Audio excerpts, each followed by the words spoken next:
You will hear a number of different recordings, and you will have to answer questions on what you hear. There will be time for you to read the instructions and questions, and you will have a chance to check your work. All the recordings will be played once only. The test is in 4 sections. At the end of the test, you will be given 10 minutes to transfer your answers to an answer sheet. Now turn to Section 1. Section 1. You will hear a telephone conversation between a travel company employee and a customer. First, you have some time to look at questions 1 to 5.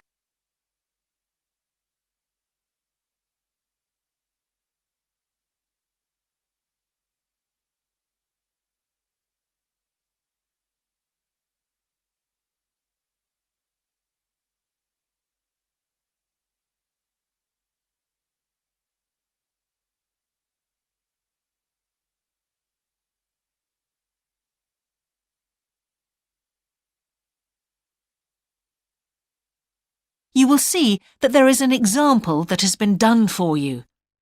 On this occasion only, the conversation relating to this will be played first. Greek island holidays, can I help you? Yes, I hope so. I have a friend who's just come back from Corfu, and she's recommended some apartments in Arelis. She thought they might be on your list. Arelis, let me see. Can you give me the names? Yes, the first's Rose Garden Apartments. I'd like to go with another friend in the last week of October. Well, we've got a lovely studio flat available at that time. I'm sure you'd enjoy the entertainment programme there too, with Greek dancing in the restaurant.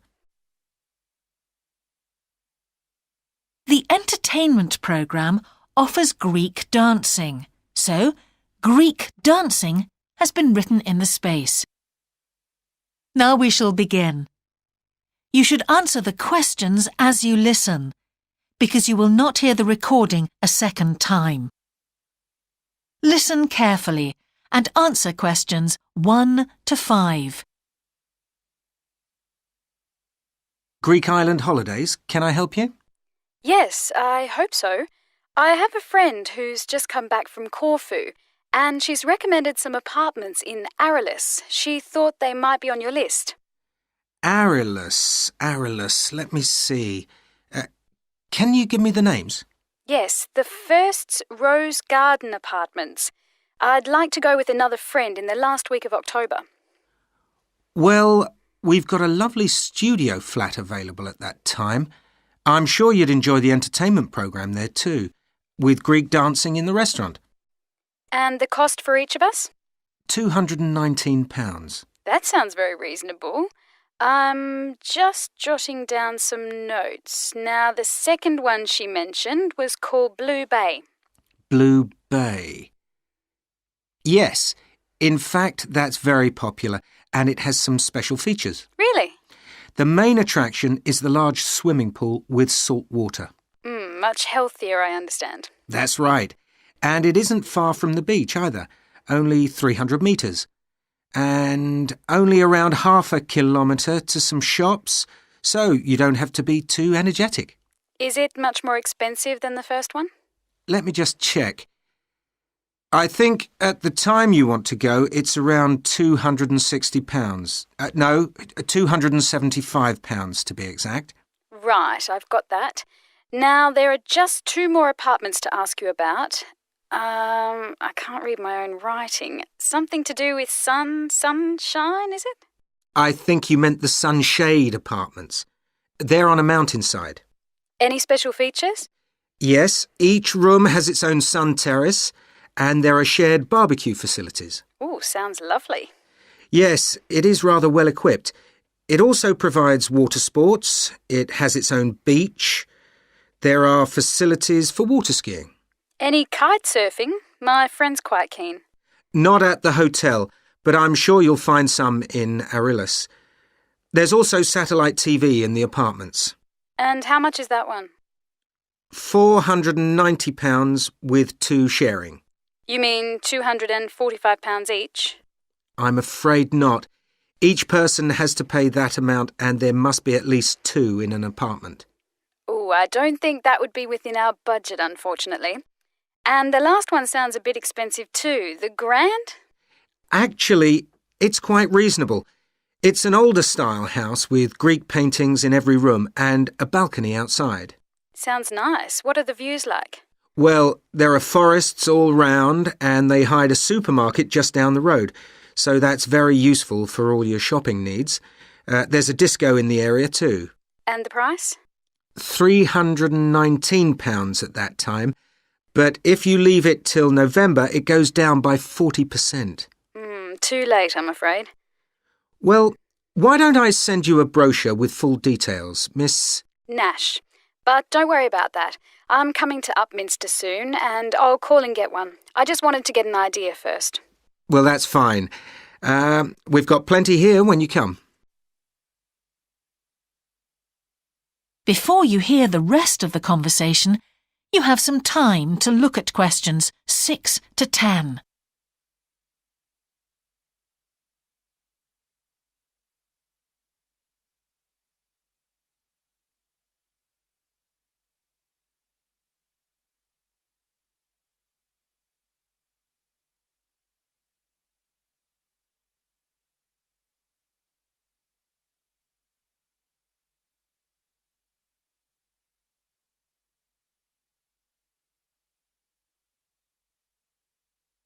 Now listen and answer questions 6 to 10.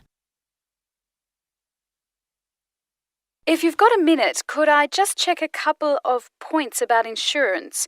I got one policy through the post, but I'd like to see if yours is better. Fine. What would you like to know? Well, the one I've got has benefits, and then the maximum amount you can claim. Is that like yours? Yes, that's how most of them are. Well, the first thing is cancellation. If the holiday's cancelled on the policy I've got, you can claim £8,000. We can improve on that, Miss Nash. For Greek island holidays, our maximum is £10,000. That's good. Of course, our holiday won't even cost £1,000 together. It's still sensible to have good cover. Now, if you go to hospital, we allow £600. Yes, mine's similar. And we also allow a relative to travel to your holiday resort. My policy just says their representative will help you. You can see there's another difference there. And what happens if you don't get on the plane? Nothing as far as I can see on this form. Don't you have missed departure? No, I'll just jot that down. We pay up to £1,000 for that, depending on the reason. And we're particularly generous about loss of personal belongings, up to £3,000, but not more than £500 for a single item. Then I'd better not take my laptop. Not unless you insure it separately. OK, thanks very much for your time. You've really been helpful. Can I get back to you? Your name is... Ben Ludlow. That's Ludlow. I'm the assistant manager here. I'll give you my number. It's 081 260 543 216. But didn't I phone 081 260 567 294? That's what I've got on the paper. That's the main switchboard. I've given you my direct line. Right. Thank you very much for your time. That is the end of section 1. You now have half a minute to check your answers.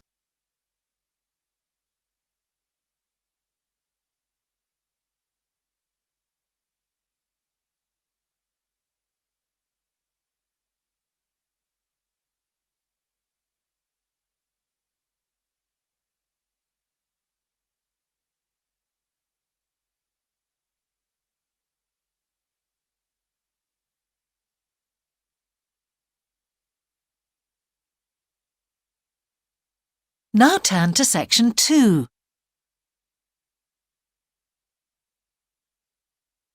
Section 2. You will hear a talk on local radio about a children's theme park. First, you have some time to look at questions 11 to 13.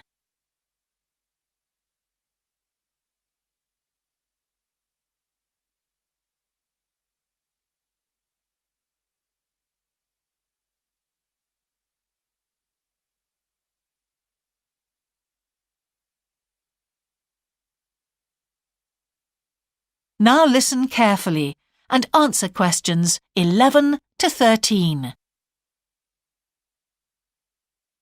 For the second in our series about locally run businesses, we meet Simon Winridge, co-founder of the hugely successful Winridge Forest Railway Park. Welcome, Simon.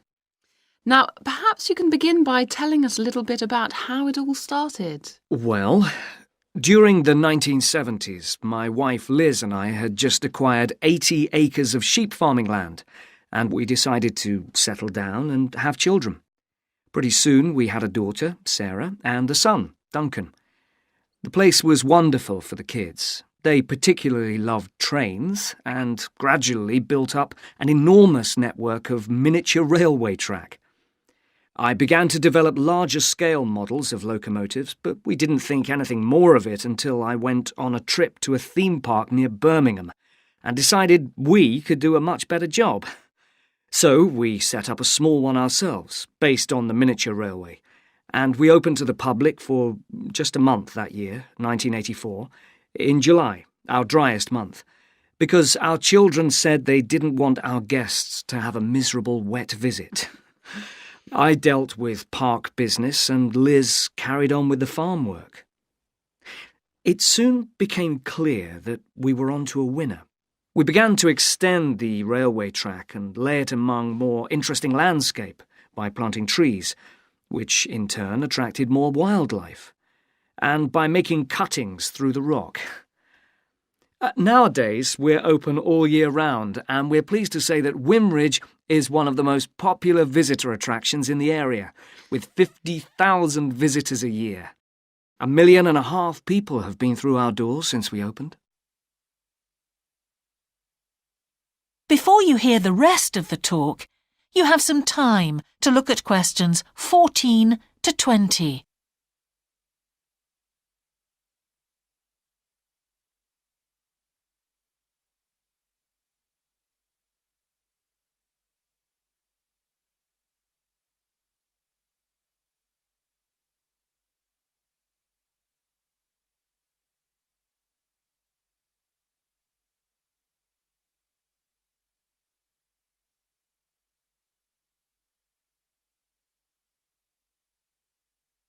Now listen and answer questions 14 to 20.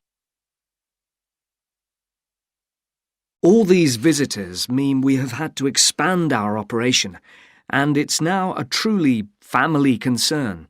I'm near to retirement age, so I only concern myself with looking after the mechanical side of things, keeping the trains going. Liz now devotes all her energies to recruiting and supporting the large squadron of workers, which keep the place running smoothly. We're really pleased that, after some years away teaching, Sarah has now returned to the park and makes sure the visitors are kept fed and watered, which keeps her pretty busy, as you can imagine. Our son Duncan has been a stalwart of the park for the last 10 years, taking over from me in the area of construction. And I'll say a little bit more about that in a moment. And his new wife, Judith, has also joined the team in charge of retail. That's becoming a tremendous growth area for us. A lot of people want to buy souvenirs. Mm-hmm. So have you finished your development of the site for the moment? Not at all. We're constantly looking for ways to offer more to our visitors. The railway remains the central feature, and there's now 1.2 kilometres of the line laid, but we'd like to lay more. Because of the geology of the area, our greatest problem is digging tunnels, but we're gradually overcoming that. We're also very pleased with a new installation of the go-kart arena, which is 120 square metres in area. Again, the problem is the geology. We had to level the mounds on the track for safety reasons. We wanted to enable 5 to 12-year-olds to use the go-karts. And the main attraction here is the Formula One kart. We've known fights to break out over who gets it. And then, finally, to our most recent development, which is the landscape swimming pool. That is the end of section 2. You now have half a minute to check your answers.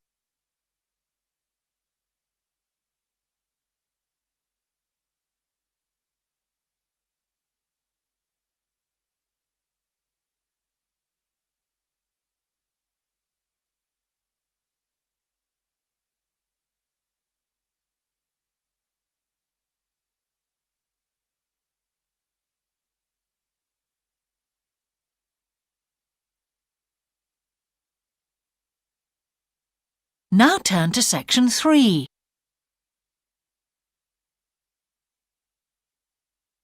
Section 3. You will hear a geography student called Caroline discussing her dissertation with her tutor. First, you have some time to look at questions 21 to 23.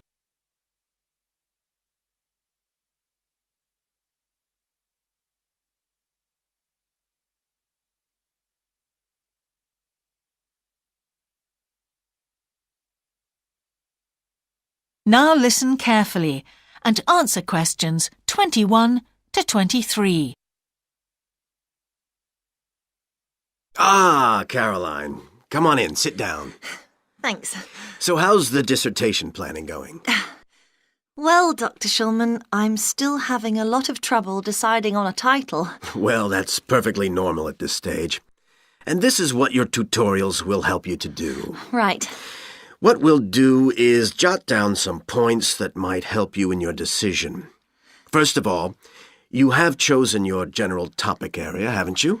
Yes, it's the fishing industry. Oh, yes, that was one of the areas you mentioned. Now, what aspects of the course are you good at? Well, I think I'm coping well with statistics, and I'm never bored by it. Good. Anything else? Well, I found computer modelling fascinating. I have no problem following what's being taught, whereas quite a few of my classmates find it difficult. Well, that's very good. Do you think these might be areas you could bring into your dissertation? Oh, yes, if possible. It's just that I'm having difficulty thinking how I can do that. You see, I feel I don't have sufficient background information. I see. Well, do you take notes? I'm very weak at note-taking. My teachers always used to say that. Well, I think you really need to work on these weaknesses before you go any further. What do you suggest? Before you hear the rest of the tutorial, you have some time to look at questions 24 to 30.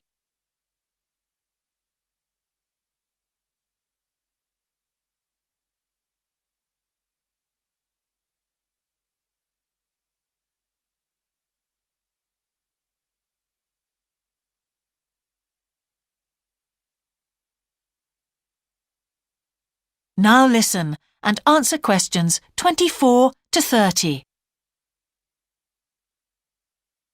Well, I can go through the possible strategies with you and let you decide where to go from there. OK, thanks.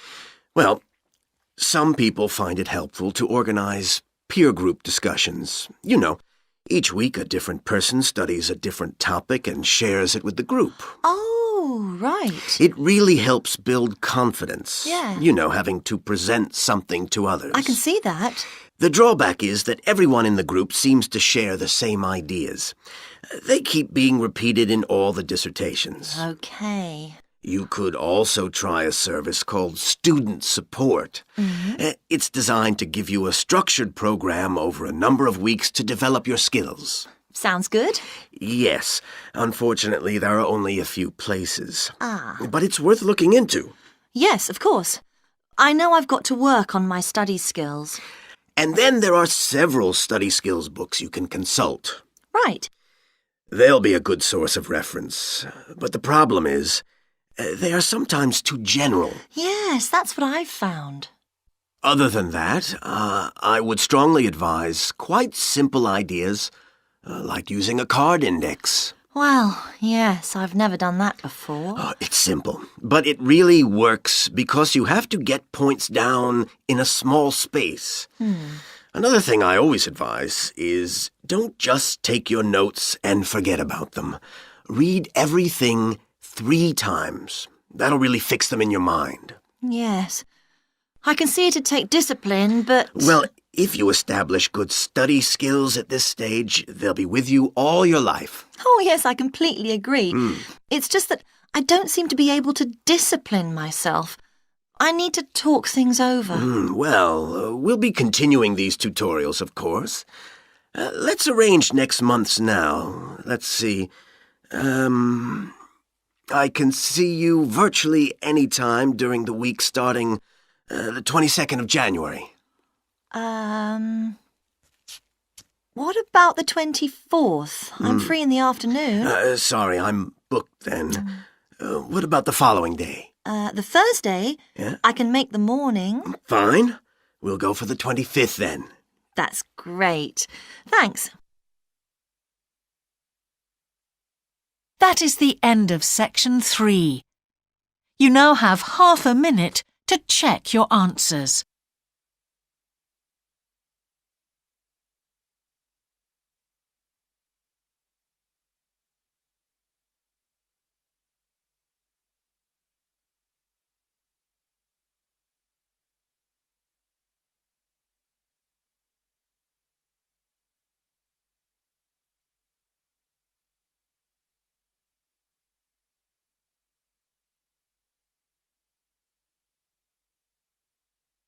Now turn to section 4.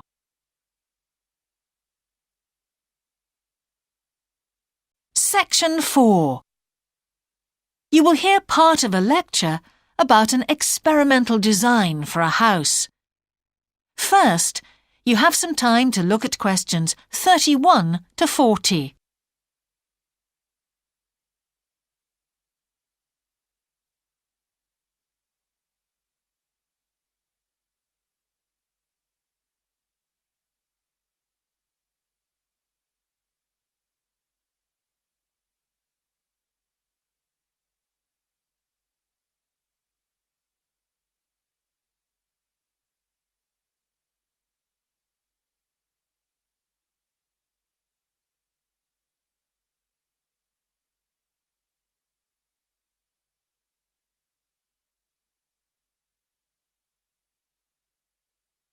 Now listen carefully and answer questions 31 to 40.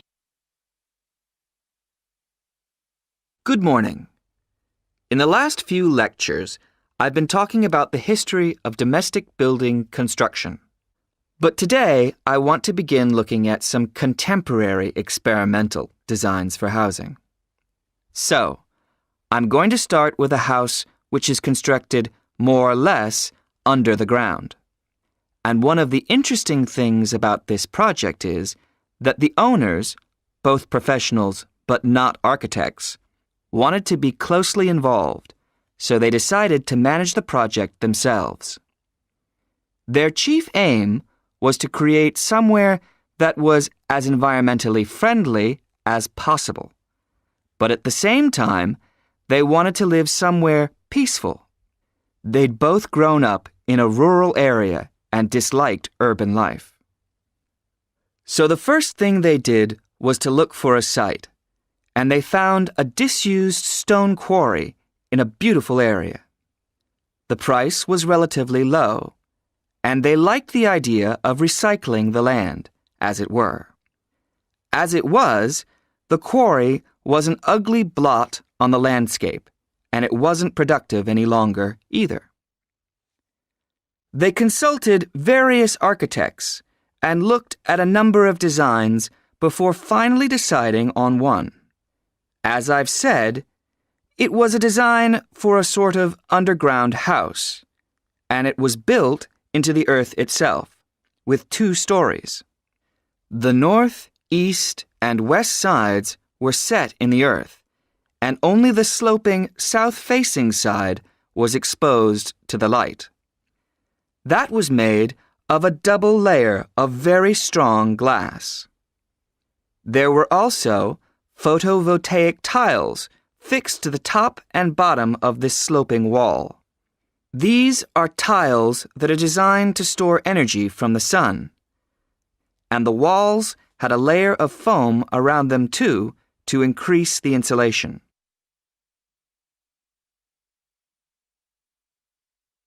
Now, what is of interest to us about this project is the features which make the building energy efficient. Sunlight floods in through the glass wall, and to maximize it, there are lots of mirrors and windows inside the house. That helps to spread the light around. So that's the first thing. Light is utilized as fully as possible. In addition, the special tiles on the outside convert energy from the sun and generate some of the house's electricity. In fact, and it is possible that in future the house may even generate an electricity surplus, and that the owners will be able to sell some to the national grid. As well as that, wherever possible, recycled materials have been used. For example, the floors are made of reclaimed wood, and the owners haven't bought a single item of new furniture. They just kept what they already had. And then there's the system for dealing with the waste produced in the house. This is dealt with organically. It's purified by being filtered through reed beds which have been planted for that purpose in the garden. So the occupants of the house won't pollute the land or use any damaging chemicals. It's true that the actual construction of the house was harmful to the environment, mainly because they had to use massive amounts of concrete, one of the biggest sources of carbon dioxide in manufacturing. And, as you know, this is very damaging to the environment. In total, the house construction has released 70 tons of carbon dioxide into the air. Now that's a frightening thought. However, once the initial debt has been cleared, and it's been calculated that this will only take 15 years, this underground house won't cost anything, environmentally I mean, because unlike ordinary houses, it is run in a way that is completely environmentally friendly. So, eco-housing like this is likely to become much more. That is the end of section 4. You now have half a minute to check your answers.